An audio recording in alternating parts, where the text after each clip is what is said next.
A family reunion. A family reunion. What's up, Internet world? We are the News 19 Nerds. I am Michael. I'm Lauren. We are Sans one nerd. He's off on assignment somewhere. Off on assignment. Yeah, changing his life for the better. Changing his life for the better. Putting a ring on it. Here we go. My bad. His business is out. It is what it is. Yeah. So what are we talking about? We're talking about Game of Thrones in the Game of first Thrones. episode of season 8. Oh, man. So just like off the top, are you happy? Are you sad? What's going on? I was really excited about this episode. Of course, I think everybody who watches Game of Thrones was excited about this episode because we've been waiting for you and 17 million long. people. Right. Yeah. So I was excited about it. I wasn't too thrilled with it in the end, but I will say that it did some things that we needed to see early on. I mean, first things first, we know it was kind of anticlimactic. But at the same time, I think we were all expecting that. After 20 months of not seeing any new Game of Thrones, we get to see this episode. I was expecting kind of at least one major death. And now, not that was put out there. Yeah. I was expecting somebody's going to die. But Right. nah, Well, I mean, of course people are going to... Yeah, People are leaving this season. We had one person. We had the little kid. Yeah. Umber. See, Umber. The Yeah, Umber boy. Yeah, it was Umber. He died, White Walker. It's fine. But I feel like this episode was more about moving your chess pieces, moving your pieces all over on the board to set them up where they need to be for whatever. What stood out to you? Like, the reunions. We needed to see these reunions in order to say, okay, the fact that Jon and Arya hadn't seen each other since the first season, seeing them come back together was great. I thought I needed a little bit more from them, but I understand the reservation from Arya because she's so different. Jon's so different. Everybody's different. Jon has died and come back, Right. and like Arya's killed people, part of the many-face crew. Yeah. I like this episode mirrored the very first episode. That's what I was going to say. That was amazing to me. Because the Umber kid, the little boy, he was walking through the city, kind of like we were following him. He was our perspective as he was following, and the procession came through. He was doing the same thing that Arya was doing in the first episode when the Lannisters came through with their whole crew. Baratheon. Yeah, and we got to see with King Baratheon. We saw.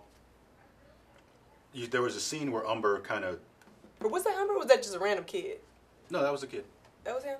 I hope so. I don't know. Y'all gonna let us know. Right. I'm pretty sure that was that kid. But we saw they had a frame with him and Arya in the same shot, almost like passing it off to him. Hey, now this is your story. Do whatever. Unfortunately, he didn't make it. Right. But, it is what it is. Shout out to the North never seeing people of color. I think that was like a really interesting scene. We're seeing Grey Worm. We know that they exist in the world. Yeah. But they were and like... Sunday. Yeah, they were kind of looking like, who are these people? And they're on horses. It kind of was like a Django moment. I'm just going to be honest. I think the thing with the North is they don't trust foreigners no matter the color. It don't matter. I think if a darker skinned person lived in the North, they would embrace them with whatever. But I think it had less to do with color and more so... Who are these people? Yeah, who are these people? You are outsiders. We don't need you. We don't need you at all. But it was funny. I laughed a little bit. Yeah, for sure. I was like, okay. Any low points? Low points? I didn't think about low points. Okay. Everything so to me, everything was high. Other than Theon... I don't like Theon. You don't like this new Theon? You don't like... I don't like him at all. Like, ever since he, basically just basically looking out for himself and nobody else, which I understand after everything that he's been through. But I don't really need Theon in this season. You don't feel like he's having a redemptive arc? I think he is having a redemptive arc. He tried to help Sansa last season. As soon as he saw Yara, I was like, oh, she's going to punch him in the face. But then she did a headbutt. Yeah. And I was like, I feel good about that. I feel like that was almost the audience's kind of headbutt. Like, boom, all right, we made up. Now let's get on to whatever. A thing that I didn't like, and it kind of carried over from the latter seasons of Game of Thrones. Before, like seasons 1 and 2, it would take days, maybe even a season for you to cross from one area to the other. Right. Now people just get to where they need to, whatever. And it's just like, And I guess you only have 6 episodes to do whatever. You have to move things along. It's a little bit jarring. It's not the worst thing in the world, but that is something I noticed in terms of travel time now is totally different than what it was. So they need to have more of a Dragon Ball Z travel moment. Give me some filler episodes. Where it's like multiple episodes for one scene. If that means I get several episodes of people charging up, yeah, I'll take it. Yeah. Stay tuned next on Game of Thrones. Basically. If that gives me more Game of Thrones episodes, sure, I'll take some filler episodes.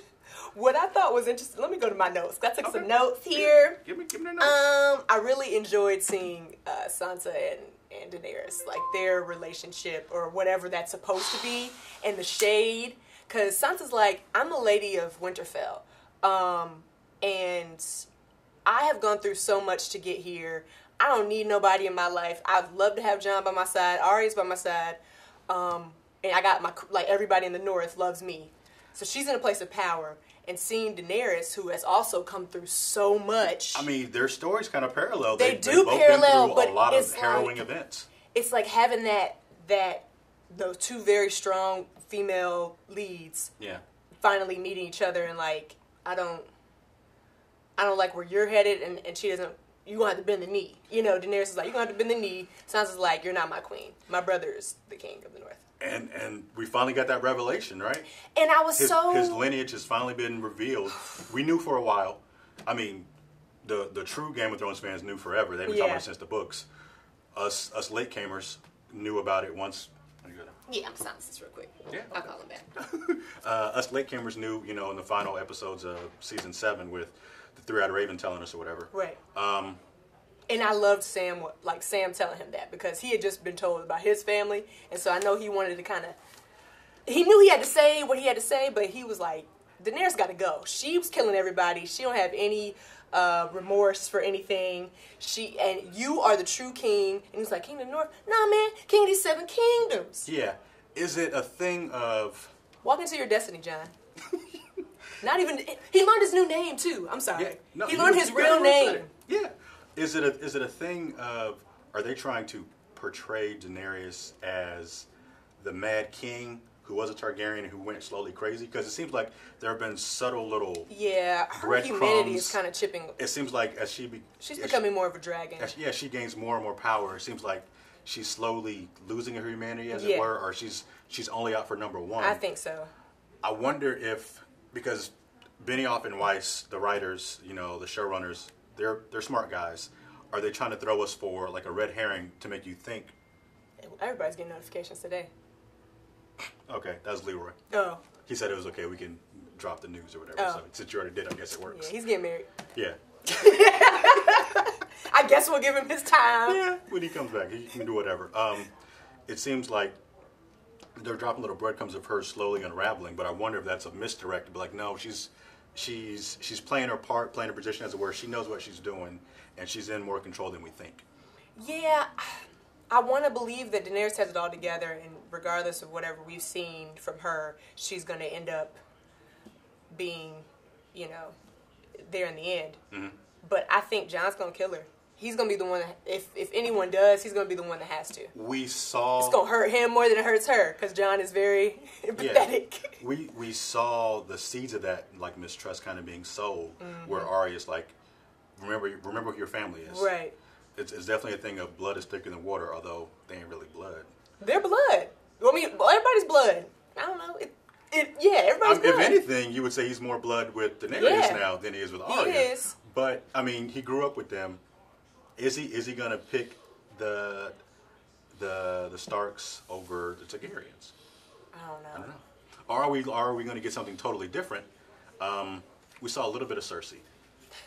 And at this point, Cersei's just kind of off in her own world, doing her own thing. Yeah, and that was another thing with Sansa and Tyrion's reunion. I really was confused, too, as to why he just trusted her so easily. And maybe he's letting people think that he trusts her, but he knows good and well she's not going to do what she's supposed to do. But in order for everybody else to keep moving forward, they needed to have that backing. And I would really love to see these White Walkers come in and just wreck shop. So people, because I'm tired of, and I get it, it's Game of Thrones, but I'm tired of these petty arguments. I need y'all to come together. Yeah. Because you will not survive you under won't. us. You won't. And it doesn't matter, like Jon said, it doesn't matter about the titles or whatever. We're fighting for life. because we'll all end up being White Walkers. Jon Snow, in my mind, I feel like he doesn't survive only because I feel like he's the ultimate good guy at this point. He's trying to unite everybody, which, similar to his adoptive father, Ned Stark, was. He got his head chopped off for being a good guy. And that's when my mom stopped watching the show. She liked Ned Stark, and she was like, I will not be watching any more of this. He's gone. I'm like, Mom, there's... And she started watching it late, super late. I think 6 seasons so she could have caught up. She could have caught up. She was like, I will not be watching any more. Like, if you only knew. Yeah, it gets so much worse. Other things to point out. Let me go back to my notes. Your notes. I think that was, I mean, for me, like I said, this wasn't the best episode of Game of Thrones. No, but I'm glad that they did this because they know that we would eat up anything they threw out. And so they're like, well, let's give them a little breadcrumbs. Bran's the best. Bran said, I'm going to sit here and wait for my friend. Like my old friend. Waiting for an old friend to come. I mean, from night until the next day. I don't know. I mean, I guess he had that wolf fur on. I don't know what kind of fur he had on. I don't think Bran feels anything anymore at this point. He's like, I'll just sit out here. I'll pee on myself. It doesn't matter. But the thing is, maybe he doesn't care. He doesn't care. He just sat in that chair. Yeah. But the thing is that he hasn't seen Jaime since the first episode of the first season, since that push. And I wonder if he was going to become who he is without getting that push. Who knows? Because once that made him lame and he couldn't walk anymore, I mean, that kind of changed. We don't know if that changes destiny or not. I mean, the rumor is that Bran is Night King. Is the Night King. I don't know. I'm not going to say it's wrong. I don't have a theory. It could be. It's interesting. It is interesting. That would be so wild if that was what it was. I'm cool. And with Tormund and when they were in the, I guess back at Castle Black, I had to think about it for a second. Yeah. And they were going around the corners trying to figure out, like, is anybody else here? We hear movement. Yeah. And they're like, oh, he has blue eyes. Yeah. I've always had blue eyes. Yeah. There were definitely some moments of levity in this episode for sure, which helps break up the tension and keep the story moving along. Anything else in your notes? I think that's pretty much all I had. I mean, we're keeping it short and sweet. We don't have a lot to say. Yeah. Because a lot happened at the same time. Nothing happened because you moved all your pieces. I feel like as we get further into this final season and these later episodes, we're going to see more stuff happen.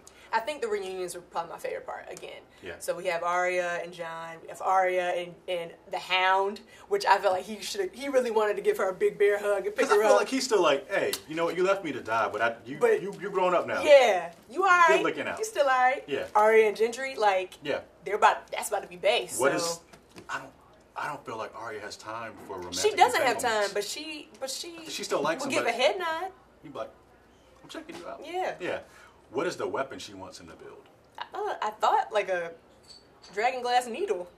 It looked like some type of, I don't know, something. I'm trying to think of who else. Who else did we touch on? All the major characters. Jaime seeing Bran. Yeah. And Jaime was like, oh, what is this? You to do it, I push. It was kind of like the... Yeah. That gif with the Because at this wire. time, Jaime still doesn't know that Bran isn't Bran anymore. Yeah. Because if he knew that, he might be like, it's whatever. He don't care. But he's still like... Yeah, Bran, I don't think Bran really cares at this point either. No. He's just like, man, just make sure these cards line up the way they're supposed to. Yeah, we got to get rid of these so White that Walkers. we can get rid of these White Walkers. But again, we know that if you kill one of the Night Kings... Or kill, I guess, not the Night King, but one of the top four. His general people. Yeah. Yeah. If we kill one of them, then you kill the other people. You kill like a little subset. All the people that they turned. Yeah. So, I mean, just... I don't know. So many the questions. the Night King and Jon have met so many times, man. Why did either one of them not kill each other? They got mad respect. That's because... And also, the show would be over. That too. That too. The show would be over if that happened. And then we'd be like, oh, where we go from here? All right. So, I mean, that's pretty much it for us. That's it. Let us know in the comments what we missed. I know we missed a lot. We missed a lot. We try to keep it short. Yeah. We were just giving our overall thoughts and impressions. Overall, I liked it. It wasn't the best episode, but... We needed this episode. I can't wait for more. Because I was wondering, okay, when are they going to tell Jon? Is Daenerys going to find out first? But I think having Jon in the crypts, telling him his true destiny... I mean, I really kind of did choke up a little bit. Listen, I was like, you better step into your life, like your calling, your new name. Man, see, that's another episode. I'd be like, are him and Daenerys is going to stay together? Because, I mean, incest is not a... It's not necessarily... I mean, it's not frowned upon there. Well, I mean, it is frowned I guess upon, brother but and it's- sister. Yeah, but Yeah, but you got other relationships. They like do whatever. I mean, if they were to bury the hatchet and say, "Hey, whatever, we still together," that'd be a unstoppable power couple for sure. Although I have to say, But Daenerys would never want anyone that's... if you see somebody else riding a dragon, you got to question. You related to them? Exactly. She should know. It's not just about those dragons being comfortable with him because she's comfortable with him. It's they have a connection with him, whether they know it or not. You got to ride a dragon and didn't Right. die. And didn't die. Didn't die. So she should know. Daenerys, the signs, come on, boo. Signs I know are there. she's all in her, queenly ways, Uh-huh. but she needs to see these signs and should have seen these signs from the beginning. There we go. She should have seen the signs from the beginning. That's going to be it for us. That's it. Like, comment, subscribe here on YouTube. You can also find us on Instagram, Twitter, Facebook, WOTX.com. Be sure to leave plenty of comments. We'll respond to them when we can. Right. Thank you all the viewers who have supported us. We continue to grow. Appreciate it a lot. And we'll be back. Yeah.